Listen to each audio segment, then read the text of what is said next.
Salut! Le mois d'avril a été marqué par beaucoup de stress et beaucoup de fatigue de mon côté, hein. Je parle que de moi, j'espère que vous avez passé un excellent mois d'avril. Et du coup, je viens vous présenter mes favoris, il n'y en a pas énormément, il y a aussi quelques petits flops. Donc comme d'habitude, je vais mélanger les genres et comme d'habitude, à chaque fois qu'un truc ne vous intéresse pas, vous pouvez cliquer sur le petit bouton qui s'affichera ici pour passer à celui d'après. Pour commencer, je vais vous parler d'un rouge à lèvres que j'ai depuis longtemps et que j'ai redécouvert ce mois-ci, même si ça fait longtemps que je l'aime bien. C'est un rouge à lèvres de chez Lily Lolo, qui s'appelle Intense Crush et qui est une sorte de pêche un petit peu rosée. Pourquoi j'aime bien? Bah déjà parce que j'aime bien la couleur, hein, sinon ça n'a pas trop d'intérêt, n'est-ce pas? Mais aussi parce que Lily Lolo c'est une marque bio, donc c'est un rouge à lèvres bio, ce que je trouve cool, parce qu'on peut avoir tendance à penser que le maquillage bio est moins bien que le maquillage pas bio, ce qui est quand même souvent vrai dans beaucoup de cas, hein, ça se fait pas encore beaucoup, mais ceux-ci sont vraiment très réussis. Et puis autant je le trouve sympa à porter sur les lèvres, puisque c'est un rouge à lèvres donc, mais aussi ce que je préfère c'est l'utiliser en blush crème, et vraiment je l'ai bien descendu à force de faire ça. J'en mets un petit peu sur mon doigt, je l'applique comme ça, je l'ai fait dans une vidéo encore récemment, que je vous mettrai en lien éventuellement si vous voulez le voir en action. Et donc c'est le truc que je trimballe tout le temps avec moi, et qui est vraiment facile, la petite couleur qui va bien, pas trop compliqué, et je l'adore ce truc. Ensuite je vais rester sur la beauté, mais un thème un petit peu différent, celui des cheveux. Voyez-vous ces cheveux un petit peu roses sur le bout, qui me mettent complètement en joie. Oui, j'aurais pu les porter lâchés pour que vous voyez mieux, mais je sais pas, il y a une malédiction qui plane sur moi, qui fait qu'à chaque fois que je fais une vidéo de favoris, je m'y prends mal pour vous montrer les choses. Donc j'espère que ça fait partie de mon charme, ou alors c'est peut-être un manque de professionnalisme. Voilà, vous pouvez le voir comme vous voulez. Bref, mes petits cheveux roses comme ça, j'ai fait une vidéo sur comment j'ai fait au départ pour avoir les cheveux un peu rose gold, que je vous mettrai aussi en lien dans le petit i, dont je ne sais pas de quel côté il est. Mais depuis j'ai refait quelques trucs, quelques autres techniques, et donc j'ai une vidéo qui est en cours de montage qui va arriver dans les prochains jours. C'est un peu galère parce que le rose ça se délave vachement, donc il faut le refaire régulièrement, mais si vous êtes comme moi et que vous vous lassez en 30 secondes des choses, les colorations pastel sont totalement faites pour vous. Bref, du coup, je vais vous parler quand même de la colo que j'utilise, même si pour le détail ça sera dans les deux autres vidéos dont je vous parlais. C'est celle de La Richer Direction qui s'appelle Cerise. En fait c'est un rouge cerise très foncé, et j'en fais une coloration pastel en mettant une toute petite quantité dans beaucoup d'après-shampoing, jusqu'à avoir le rose que je souhaite, et puis je l'applique, et voilà. C'est exactement ce que je voulais, n'est-ce pas? Une couleur un peu flashy, on n'en trouve pas dans beaucoup de marques, et celles-ci sont réputées, et je trouve à raison, elles sont vachement bien. Mais donc, je vous en parle parce que ce petit pot-là, ça coûte vraiment pas cher, selon si on l'achète sur internet ou en boutique, on va dire entre 5 et 8 euros. Et puis, comme on en met très peu, on peut se faire des millions de colorations de pastel avec ça, et puis on peut mélanger les couleurs jusqu'à avoir ce qu'on veut et tout, enfin, j'adore le principe. Donc si vous êtes abonné à ma chaîne et que vous suivez mes vidéos, il se peut que vous me voyez arriver avec des cheveux qui changent sans cesse de couleur, entre le rose, le roux, le blond, et puis peut-être, Inch'Allah, d'autres couleurs par la suite. Voilà. Allez, on change complètement de thème, je vais vous parler d'une série que j'ai découverte très récemment et que j'adore, qui s'appelle The Newsroom. C'est une série de HBO qui est assez récente, qui est déjà terminée, ils ont fait que 3 saisons, je sais pas si ça a peut-être pas très bien marché, mais je trouve ça tellement génial. Alors qu'est-ce que c'est que cette série? En fait c'est un peu les coulisses de la rédac d'un journal télé. Et en fait, alors bon, forcément les saisons datent d'il y a quelques années, mais ça surfe vraiment sur l'actualité, la vraie actualité. C'est pas un truc complètement fictif dans un pays qui n'existe pas, etc. Ça se passe vraiment aux États-Unis avec les vraies actus des États-Unis et du monde, et les vraies politiques, etc. Donc ils participent pas à la série, soyons clairs, mais il y a des vraies images de télé, etc. Et c'est hyper intéressant en fait. Mais aussi, c'est pas juste ça, parce que sinon ça serait un peu un documentaire, on est d'accord. Ça reste une fiction, ça reste une série américaine, et du coup les personnages, il y a des histoires entre eux, des machins, des histoires d'amour, des trucs, des bidules. Franchement, c'est rare de trouver une série où tous les personnages sont géniaux.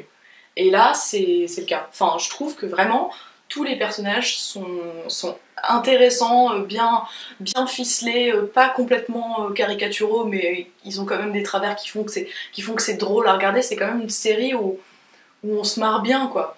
Donc, j'aime énormément d'amour cette série et j'ai bientôt fini, là c'est le coffret avec les 3 saisons, j'ai bientôt fini la saison 3 et ce sera la fin quoi. Voilà. Alors les épisodes durent une 50aine de minutes et il y en a entre 6 et 8, entre 6 et 10 je crois par saison, ça dépend des saisons. Donc c'est pas une monstrueuse série fleuve, mais c'est très bien, je vous la conseille, vraiment, c'est trop cool. Et bim, sans transition, on retombe sur de la beauté. Mon favori, grand favori beauté de ce mois-ci, ça a été cette crème dont je vous ai parlé dans ma routine de soins, le filtre de beauté de Nominoe, qui est une crème très fluide, hydratante sans être grasse, elle laisse pas de film sur la peau, elle donne pas de boutons, elle est normalement faite pour les peaux normales à mixtes. Mais comme je le disais dans ma vidéo de routine, c'est pas la crème qui fait semblant d'être une crème et qui en fait hydrate pas la peau, elle est vraiment hydratante mais vraiment pas graissante pour la peau. Voilà, le mot graissante n'est pas, je pense, un mot très adapté, mais c'est celui que j'ai décidé d'utiliser. Nominoe, c'est aussi une marque qui est bio, qui est fabriquée en France, en Bretagne, donc si vous vous intéressez à ça, c'est plutôt cool de ce côté-là, mais c'est aussi surtout un super soin pour le visage, je l'aime énormément et je l'utilise plus que de raison, n'est-ce pas? Le matin, le soir, sur le cou, sur le décolleté, bientôt je n'en aurai plus. C'est un peu dommage parce qu'elle est quand même pas donnée, mais je trouve qu'elle vaut vraiment son prix et je vous la conseille grandement. Petite parenthèse, mode, attention, alerte, gros favori, j'ai trouvé enfin, ne cherchez plus, j'ai trouvé le trench beige qu'il vous faut. Non, il vous le faut pas, enfin genre si vous êtes comme moi et que vous cherchez depuis des années un trench beige genre les trench Burberry, vous voyez, ils sont vachement beaux les trench Burberry, sauf qu'ils coûtent genre 1500 €. Si vous aimez ce genre de choses, mais que vous n'avez pas envie de dépenser un bras, 5 plus hypothèque du rein gauche, etc., et ben j'ai trouvé le trench pour vous, je l'ai trouvé. En plus, ce jour-là, il était en solde, et donc je l'ai payé à moins 50%. C'est un trench Gap. Voilà, Gap, c'est pas très cher. À la base, il était à 80 €. Je l'ai payé 40 €. 40 € pour un manteau, c'est trop cool. Et en plus, il est absolument parfait. Voilà, pour moi, il a la longueur parfaite, l'épaisseur parfaite, la couleur parfaite, la forme parfaite. Il est voilà. Non, le seul truc qui est pas parfait, c'est que je sais pas ce qu'ils ont tapé comme délire avec la ceinture, mais elle fait genre 8 km de long. Donc voilà, c'est parfois un petit peu pénible, faut faire gaffe qu'elle traîne pas dans les caniveaux. Mais à part ça, voilà. Si vous en cherchez un, allez chez Gap, il doit en rester encore, ou aller sur le site de Gap ou je ne sais quoi. Je ne suis pas sponsorisée par Gap du tout, je connais même pas trop cette marque en fait. Mais voilà, je suis rentrée dedans et je suis ressortie la plus heureuse des femmes. Voilà. Ce qui nous laisse donc avec un dernier favori avant de passer au flop. Je ne sais pas pourquoi je fais ça avec mes mains. J'ai découvert une chaîne YouTube vachement bien. Vachement bien, une chaîne beauté, alors en général c'est quand même un peu toujours la même chose et je dis ça, je m'inclus totalement dedans, je suis tout à fait consciente que j'ai une chaîne beauté et que je suis en train de filmer une vidéo sur une chaîne beauté qui va être mise sur cette chaîne, enfin bref. Ce que je veux dire c'est que c'est un univers, la youtubosphère beauté, dont on a quand même assez vite fait le tour et donc on continue à regarder des trucs, mais c'est quand même rare d'avoir le coup de cœur, je dirais, pour une nouvelle nana, une nouvelle chaîne, etc. Mais ça a été le cas. Je vous ai déjà parlé d'une maquilleuse qui s'appelle Sharon Farrell, qui est aussi une chaîne YouTube. Et puis elle a fait un moment une collab avec une copine à elle qui a aussi une chaîne qui s'appelle Karima McKimmy. Et j'ai trouvé cette nana vachement, je sais pas, vachement sympa et tout. Du coup je me suis dit bon bah tiens je vais aller voir ce qu'elle fait sur sa chaîne.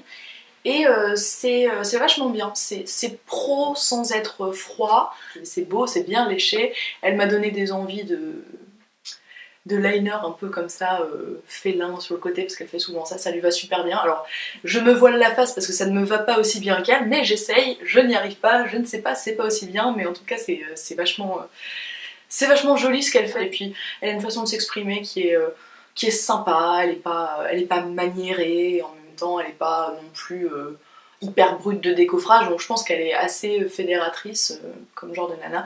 Pardon, j'ai encore oublié de vous dire que c'est une chaîne anglophone. Passons maintenant à la petite section flop du mois. Au fait, d'habitude je fais pas de section flop dans mes favoris. Si jamais vous aimez ça, n'hésitez pas à me le dire en commentaire si vous voulez que ça devienne un truc récurrent. Alors, flop. Je vais commencer par ce truc là. Ça fait un moment que je l'ai.